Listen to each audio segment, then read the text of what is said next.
Gen Z mulai memasuki dunia pekerja. Mereka yang lahir di tahun 1997 hingga 2012 mulai memasuki dunia bisnis dan dunia pekerjaan sekarang.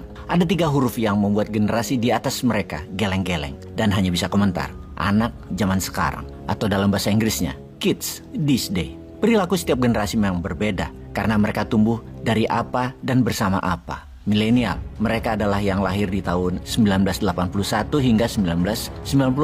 Di masa usia di bawah 10 tahun. Ada peristiwa besar apa dan mereka tumbuh bersama fenomena apa? Itu membentuk pola pikir dan tindakan mereka. Di masa kerja dan dewasa mereka, kaum milenial, ada apa? Mereka tumbuh mulai dari dikenalnya Walkman, PlayStation, smartphone, laptop, dan internet. Mereka adalah generasi awal yang sedari kecil sudah kenal dunia digital. Musik dari heavy metal ke hip hop hingga lagu-lagu dinamis lainnya. Film Hollywood mulai menggunakan efek khusus. Kemudian ketika mereka dewasa di tahun 2010-an sampai saat ini, artinya usia mereka sudah dunia kerja. Milenial kenal sosial media seperti Facebook, YouTube, dan Instagram. Beda dengan Gen Z yang ketika kecil mereka sudah pegang gadget. Internet semakin cepat lagi. Konten di sosial media sudah semakin banyak dan cepat. Sosial media bertambah banyak platformnya seperti TikTok pada saat ini, di mana mereka bisa main games seharian. Kuat, bahkan orang tua mereka, yaitu mereka para milenial awal dan Gen Z akhir, memberikan gadget kepada anak sejak bayi.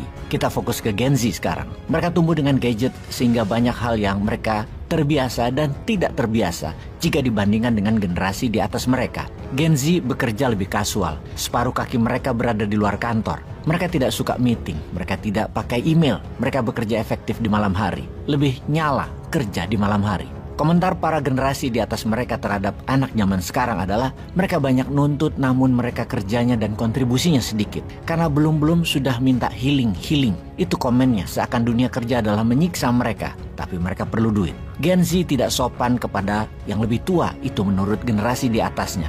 Mereka jarang menunaikan kewajiban mereka pada pekerjaan formal. Juga mereka tidak tahan pada hal yang formal. Mental mereka lunak dan mudah emosi. Yang menarik, Gen Z punya busana setengah dari kaum milenial alias milenial tukang belanja. Gen Z tidak suka belanja. Kalau dalam suasana kerja, karena mereka nggak suka meeting, mereka bisa ganti dengan voice message atau voice call atau conference call. Mereka tidak pakai email dan banyak pakai emoji. Dalam komunikasi Gen Z memang simple. Daripada pakai kata-kata, mereka pakai emoji dan GIF. Mereka tidak suka kerja di meja tetap. Mereka lebih nyala kerja di malam hari. Karena itu mereka meminta jam kerja diubah. Dari jurnal Harvard Business School pada Januari 2024 melaporkan 3 dari 4 manajer kesulitan menghadapi tenaga kerja Gen Z ini.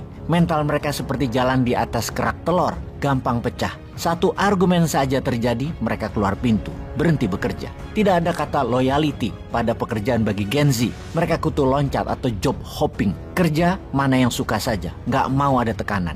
Menghandle Gen Z perlu keterampilan komunikasi khusus dan kesabaran khusus. Mereka dididik oleh screenshot, swipe screen, informasi cepat, clickbait. Tidak depth pemahamannya akan hal yang umum. Minat mereka banyak, tidak fokus. Gen Z tidak memahami arti uang seperti Gen X. Separuhnya pun tidak di usia yang sama. Mau tidak mau, siap tidak siap, mulai tahun ini 1/4 pekerja dunia adalah Gen Z dan akan sampai puncaknya di tahun 2030-an.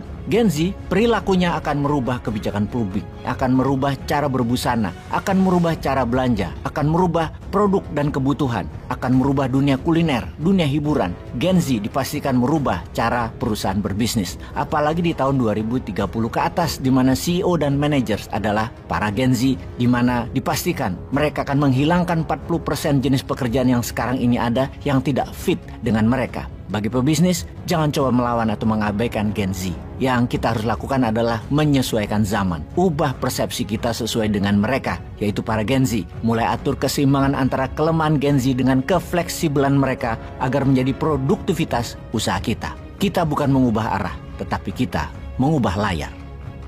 Peace.